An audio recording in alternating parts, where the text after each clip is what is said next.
My unhinged mother pretended my sister was dead for 15 years. When I discovered she was alive, Mom claimed it was for our own good. But visiting my sister uncovered a family secret, so vile I nearly threw up, and I knew I had to make Mom pay. My world shattered the moment I saw her name. Not just any name, but Emily's, my twin sister, supposedly long dead, appearing on my mother's credit card statement. A shocking revelation. She was alive. And suddenly, everyone I thought I knew became a stranger. When we were 10, Emily and I vanished on our way home from school. Hours later, I was discovered near a drainage tunnel, disoriented, injured, yet breathing. The events remained a blank, a void doctors attributed to trauma-induced amnesia. My mother, Susan, insisted I'd merely fallen, hitting my head. Emily, she claimed, had been abducted by a stranger, likely lost forever. This devastating blow prompted us to relocate, to change our very identities. Susan, however, resisted all attempts at therapy, forbidding any mention of Emily. The past, she declared, was unalterable. Dwelling on it served no purpose. For the next 15 years, I lived with a phantom limb, haunted by a sister no one dared acknowledge. Her voice sometimes echoed in my dreams. Her reflection occasionally shimmered where my own should have been. But I suppressed these visions, because Susan had looked me straight in the eye and declared, "There is nothing left to find." Last month at 25, I returned home after a painful breakup, jobless, heartbroken, and still suffocated by unspoken guilt. One evening, my gaze fell upon a locked drawer in Susan's office. I tugged the handle, but it held fast, so I dismissed it. A week later, an Amazon fraud alert flashed across my phone. An unfamiliar card charged for a purchase shipped to another city. I investigated the account. The name on the card read, Emily G. My blood ran cold. These weren't isolated incidents. Regular charges for groceries, books, even therapy payments originated from a small town 60 miles away. I confronted Susan, who casually dismissed it as an old joint charity account, then pivoted to asking if I wanted spaghetti for dinner. The following weekend, she left on a trip. I couldn't wait. The truth compelled me. Armed with a screwdriver, I forced the drawer open. Inside, a trove of letters postmarked from various states, all addressed to Emily. Some were recent. A photograph showed a teenage girl by a lake cabin, an exact replica of me. A handwritten card declared, "Happy 18th to my mirror," and a notebook filled with unsettling journal entries. Emily didn't mean to run. I had to keep her safe. No one would understand what she did. I sat there for hours, transfixed by my mother's words, a chilling blend of divine authority and profound guilt. I drove to the distant town, presenting myself at the therapy office under the guise of writing a piece on sibling reconnection. The receptionist, bound by confidentiality, offered no information. Still, I left a note. That night, a message arrived. Not from Emily, but from Lisa, a social worker. She'd seen my note and requested a meeting. Lisa revealed that Emily had been institutionalized since she was 13, admitted as a Jane Doe after exhibiting violent episodes. She had spoken of hiding from someone. The woman who admitted her used fabricated documents, identifying herself as an aunt named Susan. I returned home, saying nothing, merely awaiting Susan's return. When she walked through the door, I handed her the photograph, the notebook, and the letters. There was no denial. She simply sank into a chair and, for the first time, spoke the truth. Susan explained that when we were 10, Emily had harmed a neighbor's baby. She insisted Emily hadn't intended it, merely became enraged. But the baby died.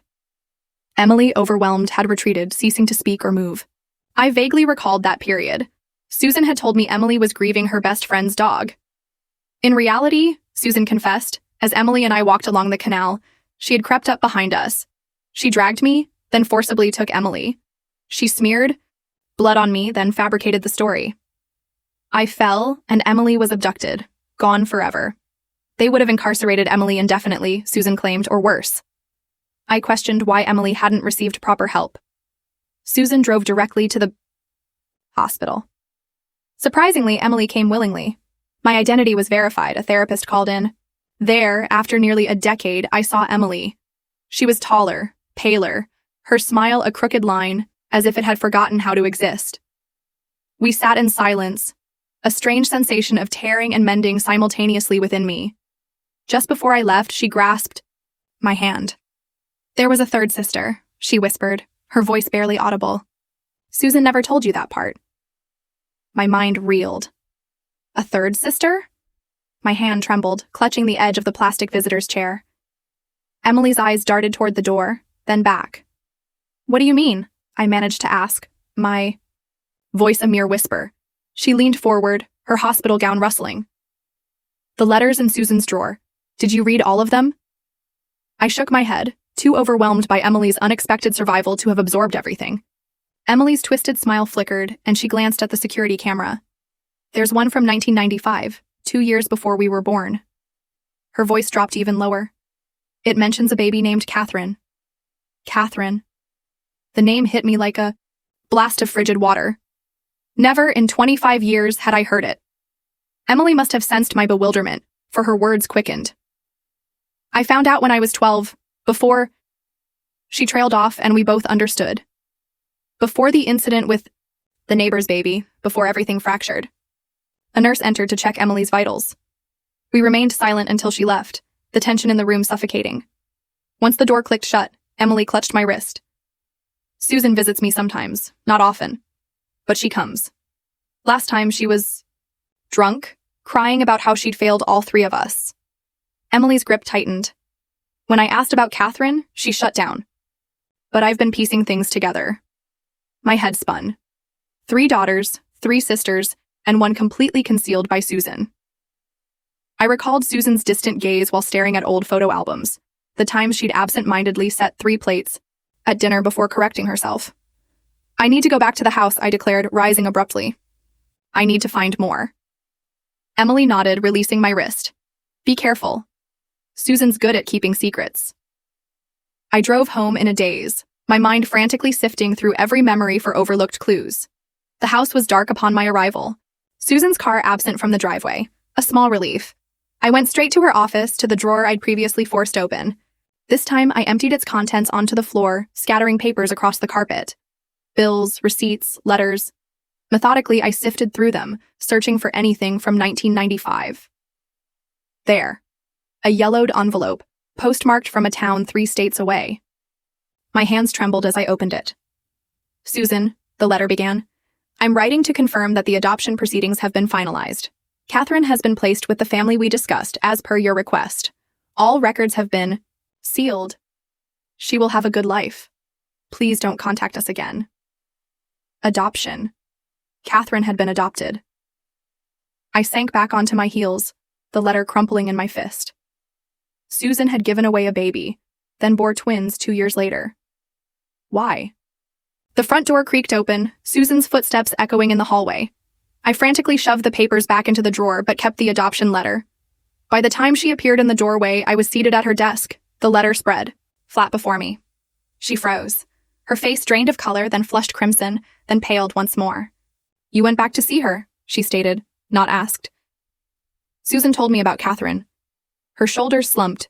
She looked suddenly aged, as if the sheer force of her will, which had held her together, had finally splintered.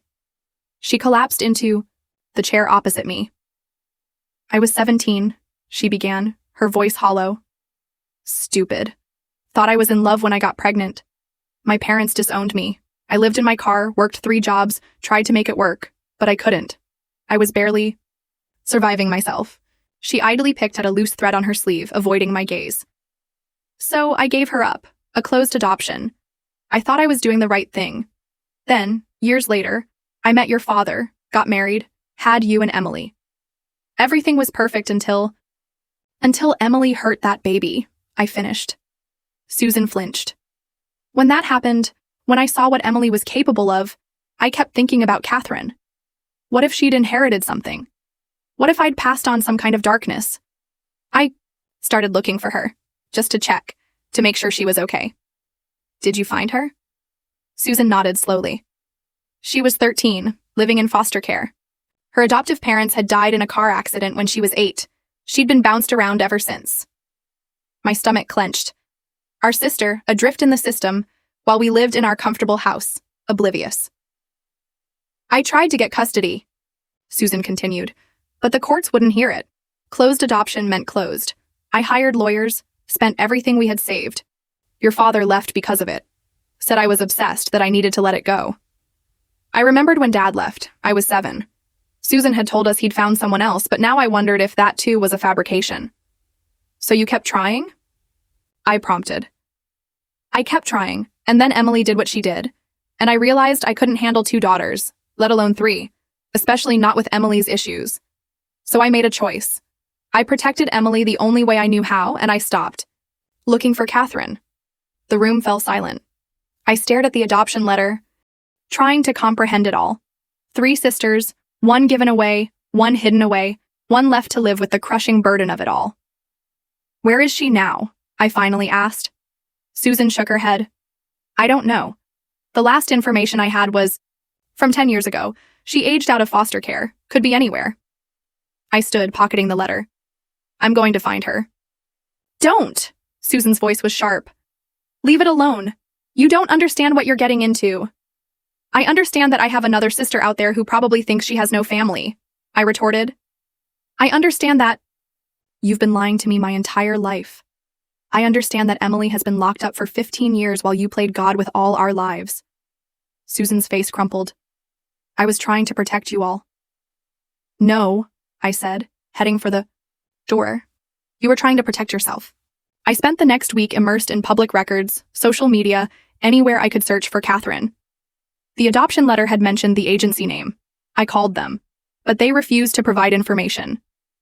Closed adoptions, they insisted, were ironclad. But I refused to give up. With the last of my savings, I hired a private investigator. 3 days later, he found her. Catherine Morrison, 27 years old, living 2 hours away in the city, working as a social worker. The irony wasn't lost on me. The investigator had included a photo from her LinkedIn profile. She had Susan's nose, Emily's sharp cheekbones, my dark hair. I drove to her office building and waited in the parking lot, my hands clenching the steering wheel. What would I even say? Hi, I'm your sister, surprise? It sounded insane, even in my head, but I had come too far to turn back. I was still, stealing my courage when she exited the building, moving with purpose, checking her phone as she headed toward a blue Honda. I got out of my car before my nerve could fail. Catherine? She looked up and I saw the flicker of recognition in her eyes. Not recognition of me specifically, but of something familiar. Her face, my face, our face. Yes? Her voice was cautious. My name is... I paused, realizing I was about to give the fake name Susan had made me use after we moved. My real name is Sarah Grant. I think I'm your sister. Catherine went perfectly still. Her phone slipped from her hand, clattering on the asphalt. Neither of us moved to retrieve it. That's not possible, she finally said. I don't have any family.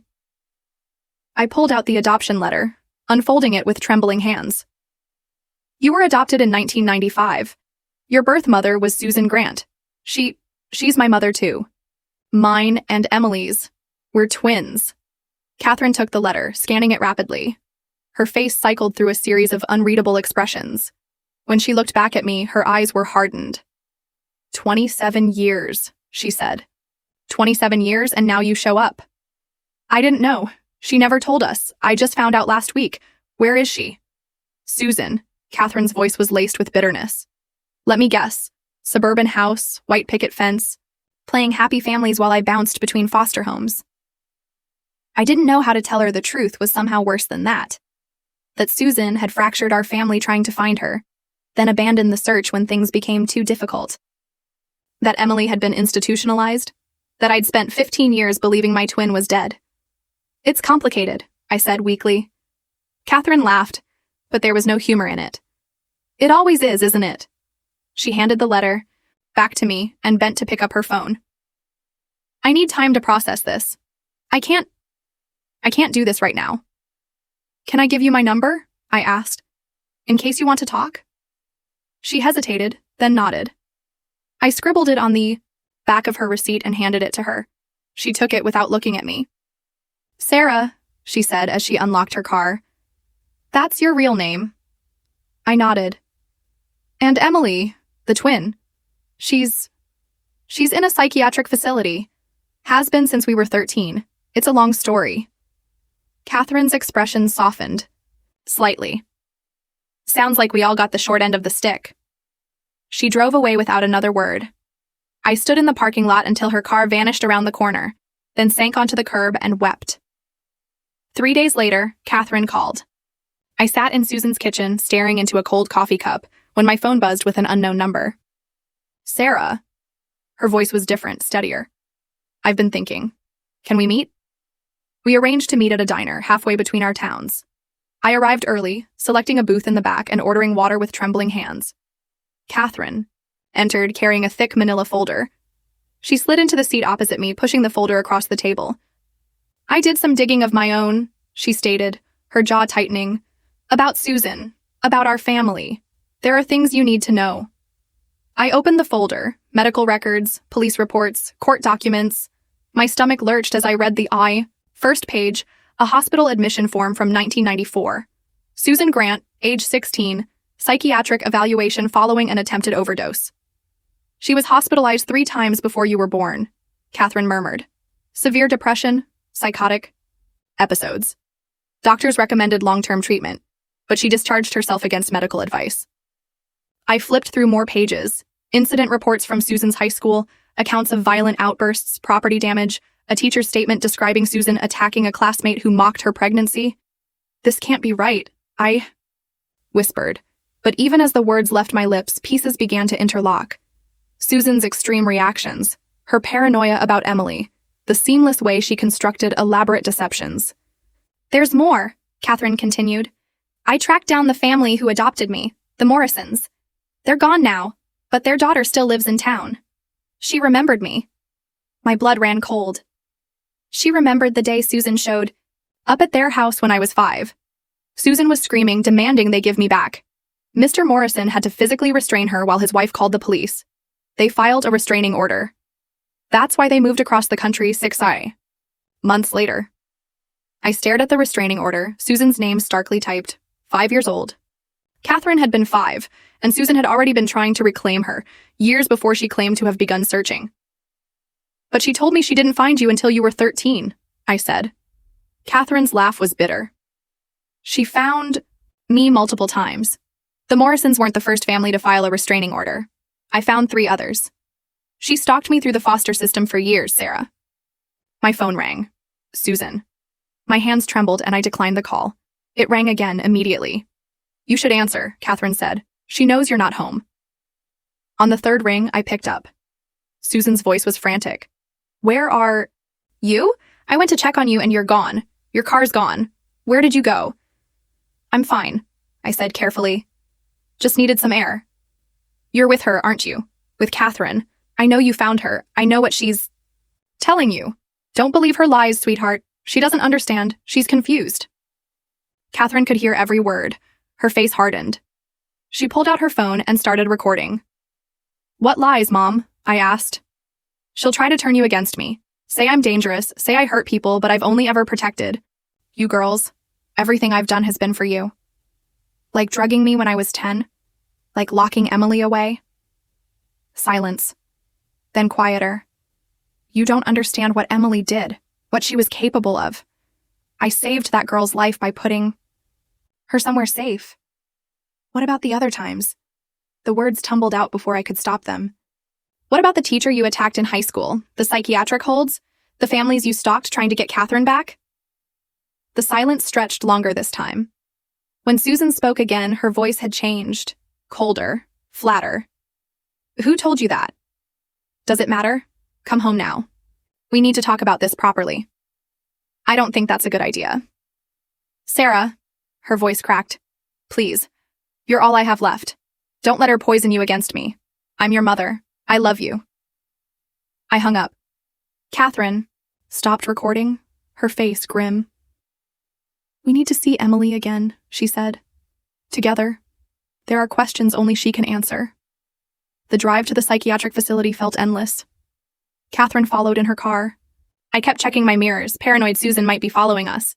My phone buzzed constantly with calls from Susan. I turned it off. At the facility, I signed us both in. The receptionist recognized me, smiling sadly. She'll be happy to see you again so soon. Emily was in the common room, working on a puzzle.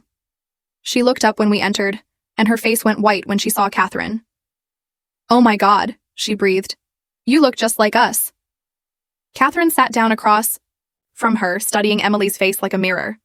I'm Catherine, the first daughter, the one she gave away. Emily's hands stilled on the puzzle pieces. She talked about you sometimes when she visited. Said you were better off not knowing us. Tell me about the baby. Catherine said quietly. The neighbor's baby. What really happened? Emily's whole body tensed.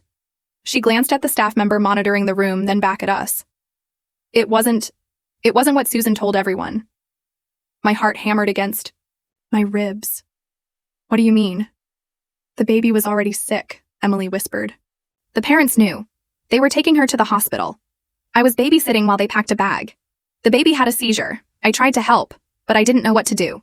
She died in my arms. The room spun. But Susan said you hurt her. Said you got angry. Emily's laugh was hollow. Susan needed a reason. A story that would make sense. Who would believe a 10-year-old about a medical emergency? She said if I told the truth, they'd think I was lying. Said they'd take us both away. So she made you the villain, Catherine said softly. Made everyone believe you were dangerous. She was protecting me, Emily said, but even she didn't sound convinced anymore. She said it was the only way. I thought about the medical records Catherine had shown me, Susan's history of violence, her psychiatric episodes. A horrible thought crept into my mind. Emily, I said slowly, did Susan ever hurt you? Before the baby died? Emily's silence was answer enough. Catherine pulled out her phone, showing Emily the documents she'd found. As Emily read, tears began to stream down her cheeks. She used to lock me in the closet when I misbehaved, Emily finally said. Said. It was for my own good. Said I had too much energy, too much anger, just like her. She was projecting, Catherine said. Making you believe you were the problem when it was her all along. My phone, even turned off, buzzed with an emergency alert. I powered it on to check. 17 missed calls, 43 texts. The last one made my blood freeze. I'm at Catherine's apartment. We need to talk. All of us. Like a family. Catherine's face went pale when I showed her. How does she know where I live? She's been watching you, Emily said quietly. She never stopped. She told me once that she keeps tabs on you for your own safety, she said. Catherine stood abruptly. I need to go. I have a roommate. If Susan's there, we'll come with you, I said. No. Catherine's voice was firm. This is something I need to handle. But first we need to make sure you're both safe. She was right. If Susan was spiraling, if she felt cornered, there was no telling what she might do. I thought about the elaborate lies she'd constructed, the drugging, the false police reports, the years of manipulation. There's a motel off Highway 9, Emily offered. Susan doesn't know about it. I heard some of the staff talking. About it? They use it for family visits sometimes? We made a plan. I would take Emily out on a day pass, something the facility allowed for family members. We'd go to the motel, wait for Catherine to handle things at her apartment. Safety? In numbers. The discharge process took an hour. Papers to sign, medications to collect. The whole time, my phone buzzed with messages from Susan. I didn't read them. As we walked to my car, Emily grabbed my arm. There's something else. Something I never told Susan about that night when we were 10. I helped her into the passenger seat, my hands shaking.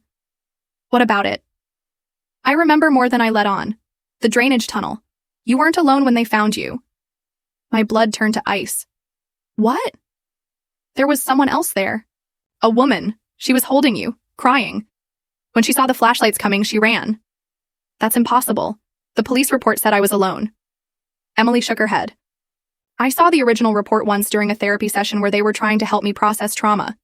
It mentioned a second person at the scene, but that detail never made it to the official file. My mind raced. Who would have been with me? Who would have run? And why would that detail be removed from the report? My phone rang. Catherine. She's not here, Catherine said, and I could hear the relief in her voice. But my roommate said a woman matching Susan's description was here 2 hours ago. She had a key.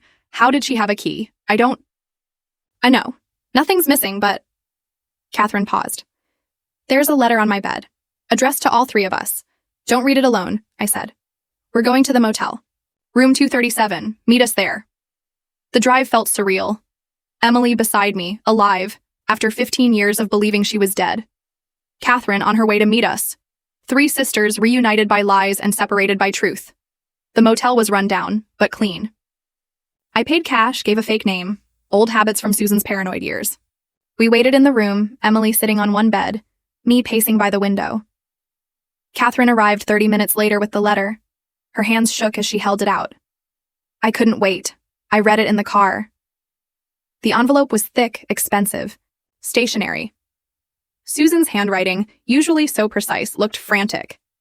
I opened it, and Emily moved beside me so we could read together. My dear girls, by the time you read this, you'll think you know the truth. You'll think I'm a monster. But there are things you still don't understand. Things I've protected you from your entire lives. Catherine, my firstborn. My biggest regret not giving you up, but failing to get you back. You were perfect. Too perfect. They said I was too young, too unstable, but I knew better. I've always known better. Emily, my wild one, you think I locked you away because of the baby, but that was just the excuse I needed. You were starting to remember things, starting to ask questions about that night, about what really happened in the tunnel.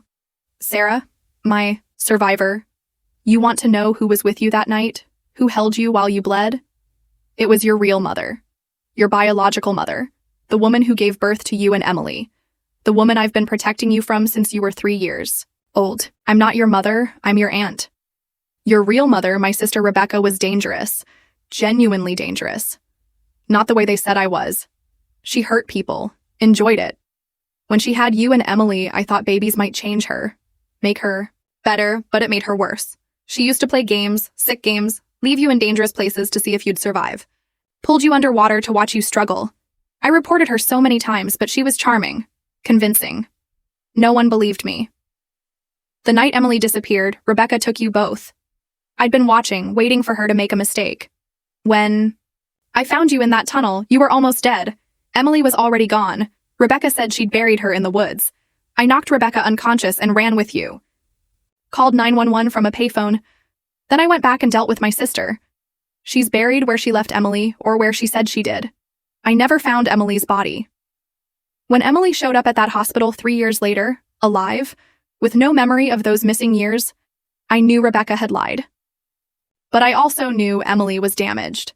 Whatever Rebecca did to her in those 3 years broke something inside her. So yes, I lied. I drugged you to keep you from remembering. I institutionalized Emily to keep her safe. I changed our names, moved towns, created new identities, because Rebecca wasn't working alone. She had friends, people who helped her, people who are still out there. I've spent 22 years watching, waiting, protecting you all from shadows you didn't even know existed. But I'm tired now, and you girls seem determined to dig up the past. The drainage tunnel is real. The coordinates are below. If you want the truth, the whole truth, go there. Dig where the old oak tree used to stand. But be prepared for what you'll find. And be careful. They're still watching. They've always been watching. All my love, Susan. Aunt Susan, I suppose I should say. The letter fell from my numb fingers. Emily made a sound like a wounded animal. Catherine stood frozen by the door. This is insane, I whispered. She's lying. She has to be lying. But even as I spoke, fragments of memory surfaced. A woman's face, not Susan's, singing lullabies.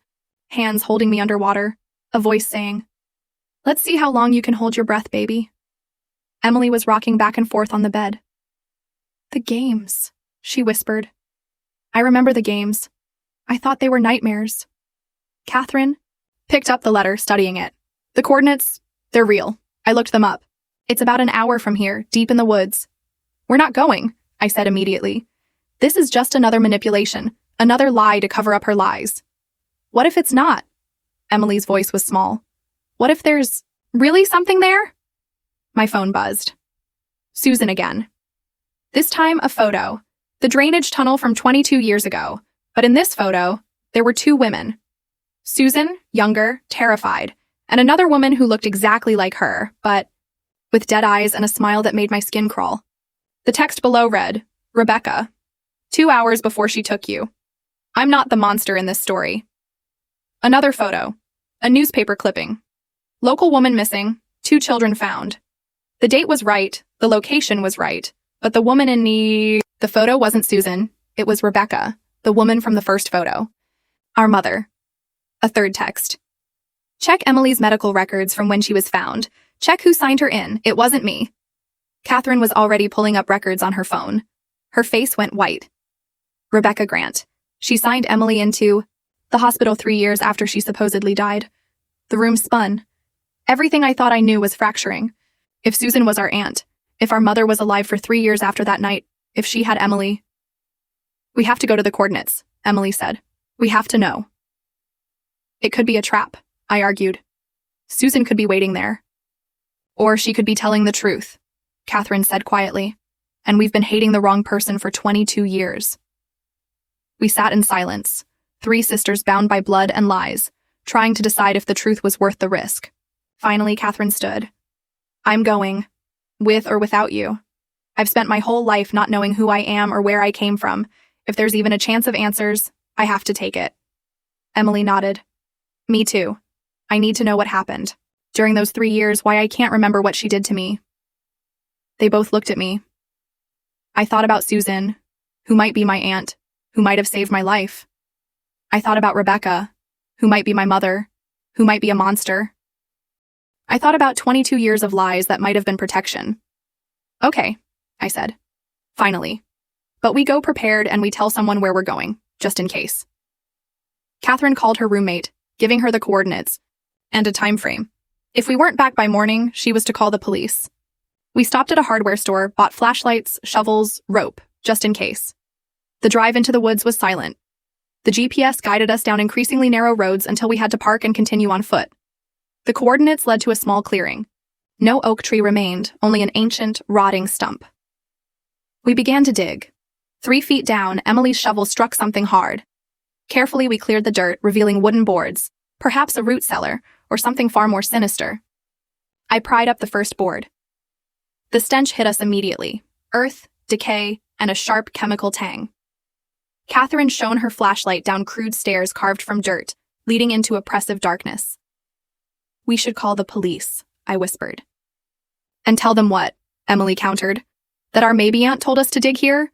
That our maybe mother might have buried bodies? She was right. We had come this far. We had to know. The stairs, though ancient, held firm. The cellar opened into a small concrete-walled room. A single bare bulb, miraculously still functional, hung from the ceiling. When Catherine found the switch, the room was revealed to be filled with dozens of boxes, each meticulously labeled with dates. Emily opened the nearest one. Photos spilled out. Children, so many children. Some looked eerily familiar. Some resembled us. Oh my God, Catherine breathed, holding a notebook. Its pages were filled with neat, clinical handwriting, not Susan's. Subject 12 shows promising resistance to water therapy. Held breath for 3 minutes before panic set in. Will increase duration tomorrow. Subject 7 failed temperature. Endurance test. Disposal recommended. Subjects 23 and 24 twins show unusual bond. Separation experiment begins tomorrow. I felt bile rise in my throat. The photos, the notes, the chilling clinical descriptions of torture. At the bottom of the box were identification bracelets. Hospital bands from different states and years. All with variations of our names. Sarah, Emily, Catherine. But different last names, different birth dates.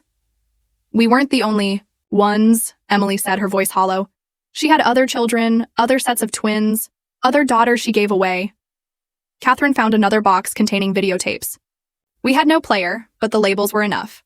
Water training S23, endurance test S24, separation anxiety documentation K1. S23 and S24 were Sarah and Emily. K1 was Catherine, the first.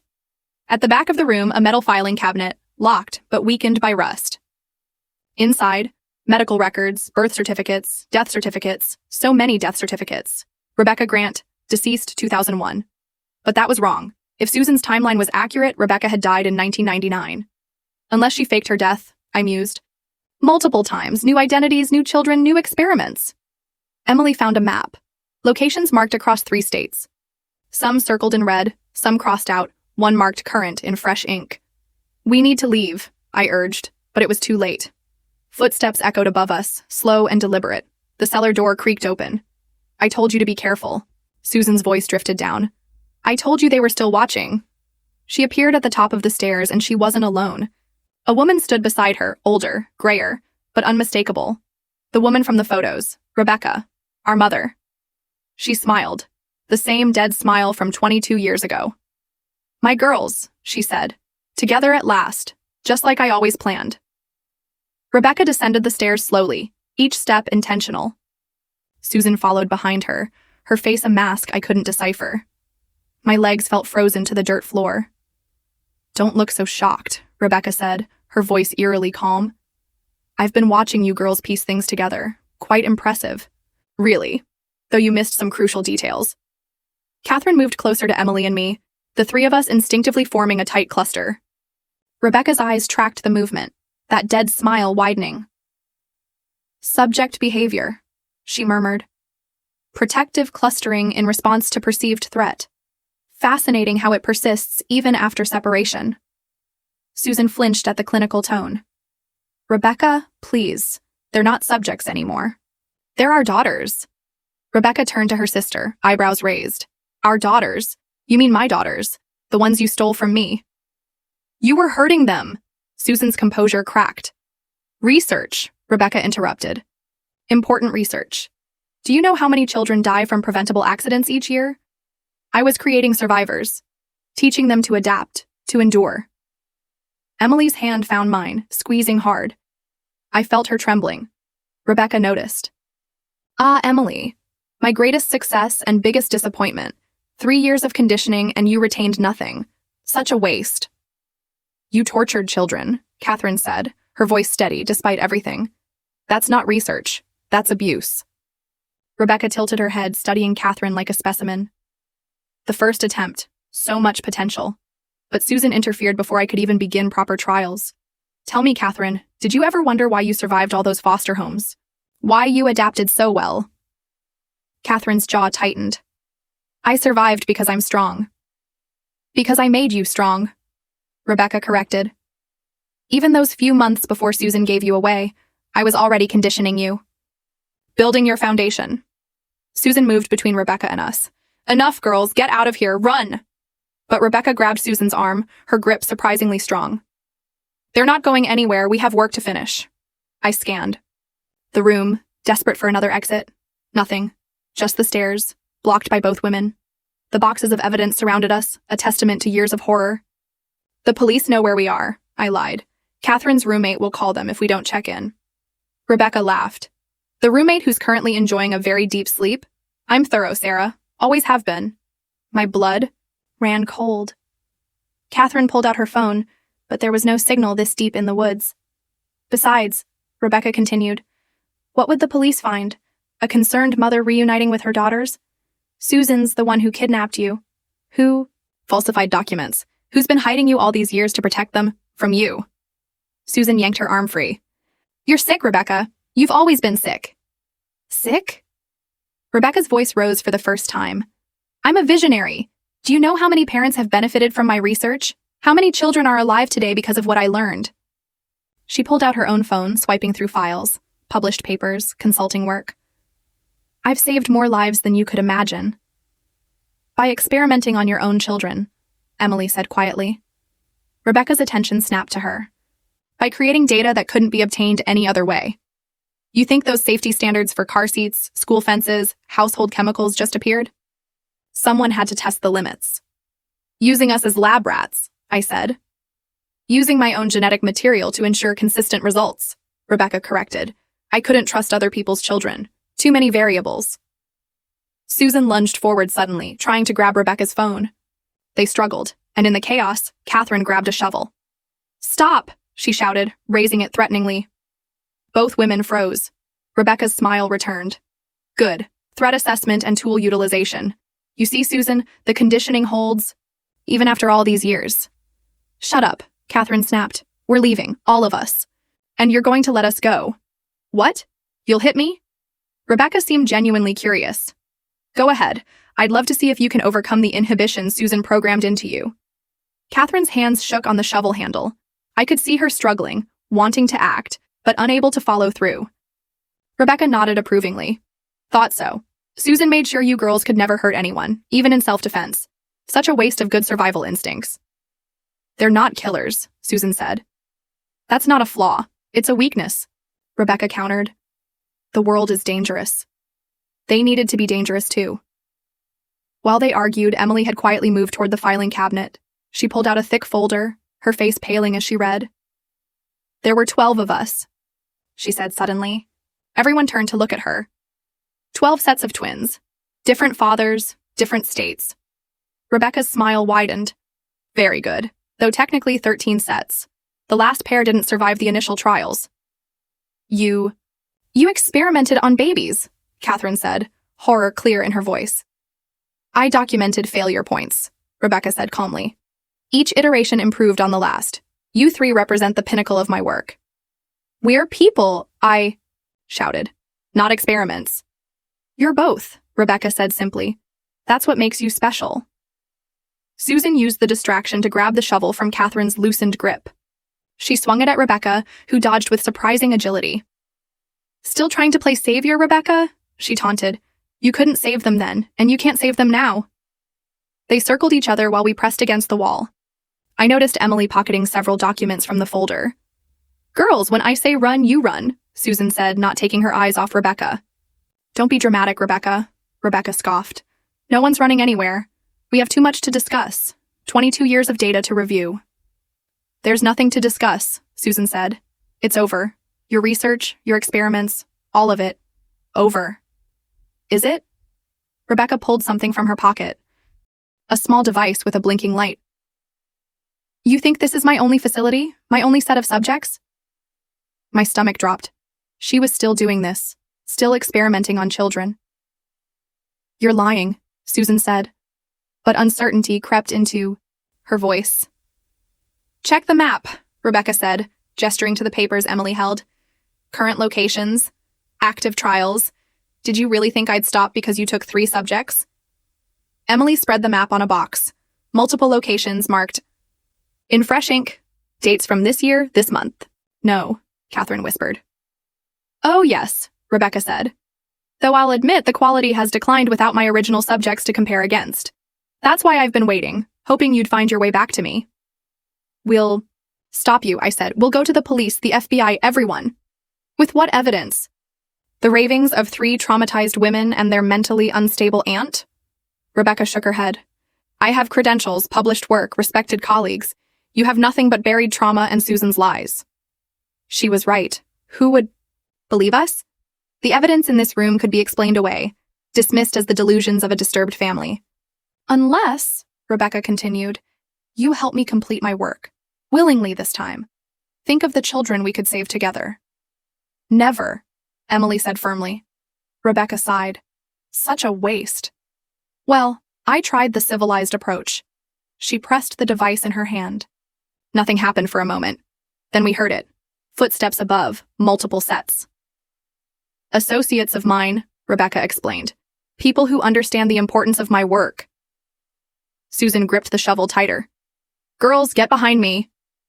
But there was nowhere to go. The footsteps grew closer. 3 people appeared at the top of the stairs. 2 men and a woman, all wearing medical scrubs. Dr. Grant? One of the men asked. Are these the subjects? The original trilogy? Rebecca confirmed. Plus my sister. She'll need to be sedated. They started down the stairs. Susan swung the shovel, catching the first man in the shoulder. He stumbled but didn't fall. Run! Susan shouted. But Catherine had grabbed another shovel. Emily picked up a piece of rebar from the corner. I found a hammer among the tools we brought. We're not running anymore, Catherine declared. The woman in scrubs pulled out a syringe. This doesn't have to be difficult. The sedative is mild. You'll wake up somewhere safe. Your definition of safe and ours are very different, I said. They advanced. We fought. It was clumsy, desperate. Catherine's swings were wide but fierce. Emily used the rebar like a staff, keeping them at a distance. I threw boxes, papers, anything I could grab. Susan fought hardest of all, repeatedly, placing herself between us and them. The second man managed to grab her arm, and she headbutted him, blood streaming from both their faces. Subject aggression exceeding parameters, the woman noted clinically, even as she dodged Emily's swing. Survival instinct override, Rebecca observed from the stairs. Fascinating. Document everything. The first man lunged at me. I brought the hammer down on his reaching hand. He screamed, pulling back. The sound was satisfying in a way that scared me. Catherine connected with the woman's knee. She went down hard, the syringe rolling away. Emily kicked it into the corner. But we were tiring. They were fresh, prepared. The second man, blood still running down his face, managed to grab Emily from behind. She thrashed but couldn't break free. "Emily!" I started toward her, but the first man, cradling his injured hand, blocked my path. Catherine swung at Emily's captor, but he shifted, using Emily as a shield. Susan tried to circle around, but the limping woman intercepted her. "Enough!" Rebecca's voice cut through the chaos. She held a gun, small and efficient-looking. "I prefer nonviolent data collection, but I'm adaptable." Everyone froze. The man holding Emily tightened his grip. "Let her go," Susan said. "Put down the weapons," Rebecca countered. "All of them. Slowly." We complied. The shovels, the hammer, the rebar clattered to the floor. "Good. Now we're going to walk upstairs calmly. There are vehicles waiting. You'll come with us and no one needs to be hurt." "You're already hurting us," Catherine said. "I'm completing interrupted research," Rebecca said. "The hurt was Susan's doing. 22 years of improper development. But we can fix that." "There's nothing to fix," I said. "We're not broken." "Aren't you?" Rebecca tilted her head. "Emily institutionalized for 15 years.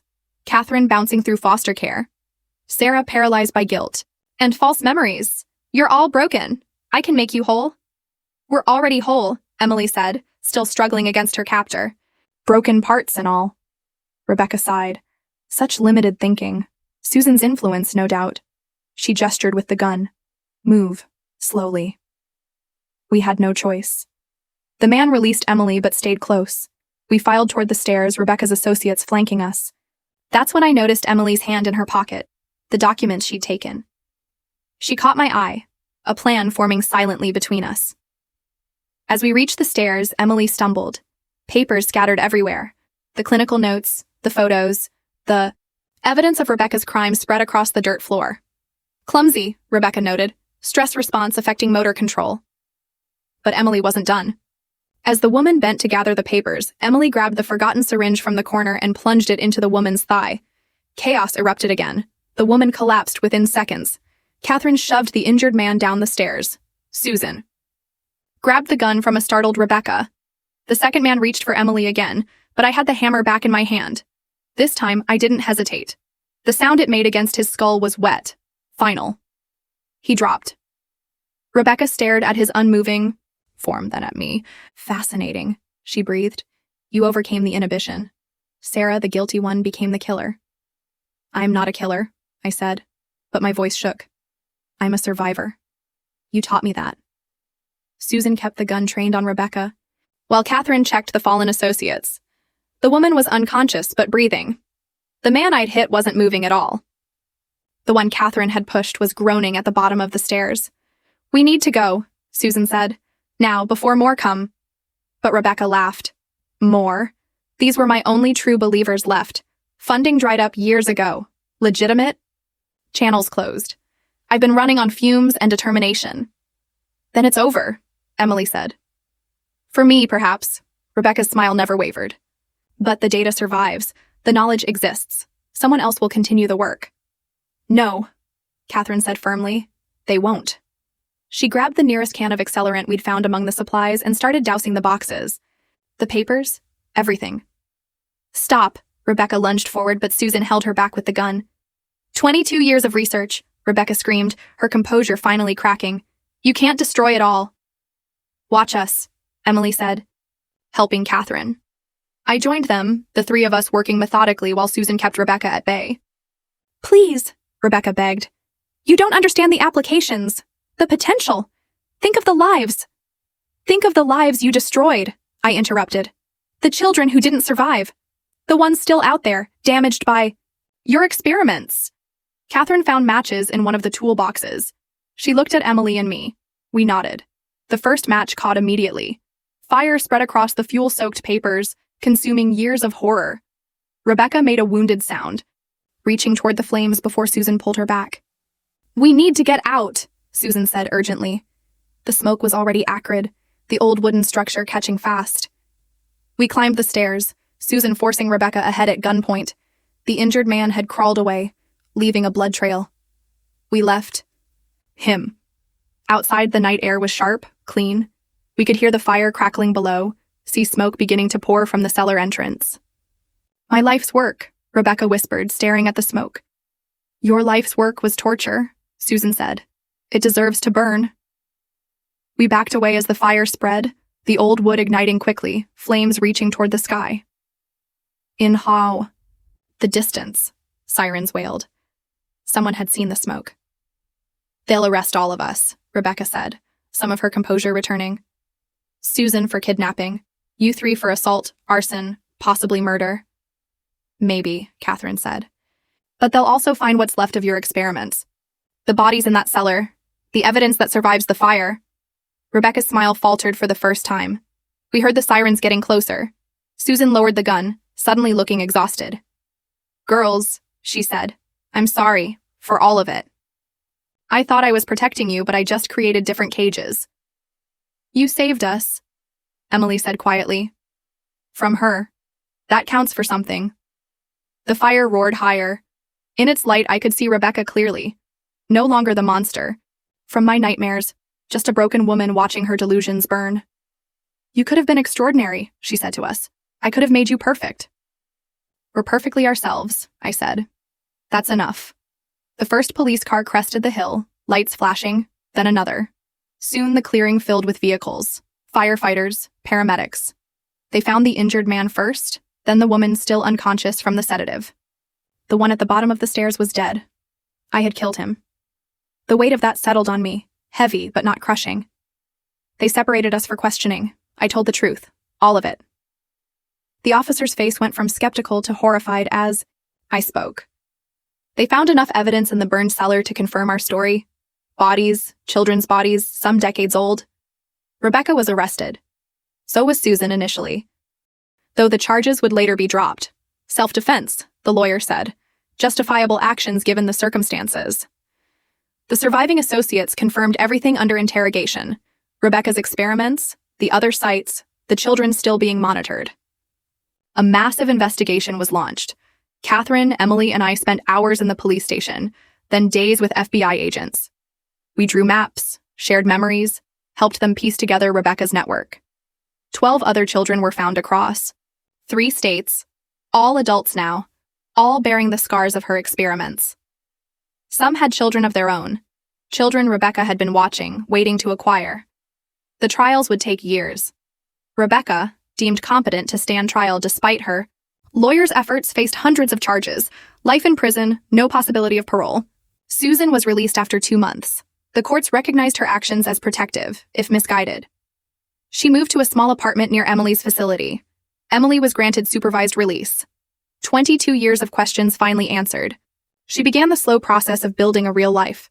She got a job at a plant nursery, finding peace in growing things. Catherine returned to social work with renewed purpose. She specialized in cases involving child abuse, using her experience to spot signs others missed. She saved kids, lots of them. I went to therapy, real therapy this time, dealing with the guilt, the memories, the fact that I'd killed someone. My therapist said I'd done what I needed to survive. I believed her eventually. We met for dinner once a month, the 4 of us, Susan, Emily, Catherine, and me. Not a perfect family, but a real one. Scarred, complicated, but genuine. The nightmares faded slowly. Rebecca's voice, her clinical observations, the smell of that cellar. But they faded, replaced by new, better memories. Catherine got married 2 years later. Emily was her maid of honor.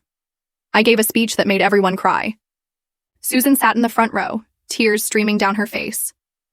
Emily found love too, a fellow survivor of childhood trauma who understood her silences, her sudden fears. They moved in together, adopted a rescue dog named Hope. I wrote about it all. Not for Reddit this time, but for a book. Our story told properly. The proceeds went to supporting survivors of abuse. Susan aged rapidly after everything came out, the weight of 22 years of lies finally showing. But she found peace. In small moments, grocery shopping with Emily, coffee with Catherine, late-night talks with me about forgiveness. The other survivors reached out slowly. Some wanted to meet, others just wanted to know they weren't alone. We formed a support group of sorts, the most unusual family reunion imaginable. One reached out, a twin who'd lost her sister to Rebecca's experiments. We cried together, strangers bound by shared horror. She had children of her own now, watched them constantly, terrified of inherited darkness.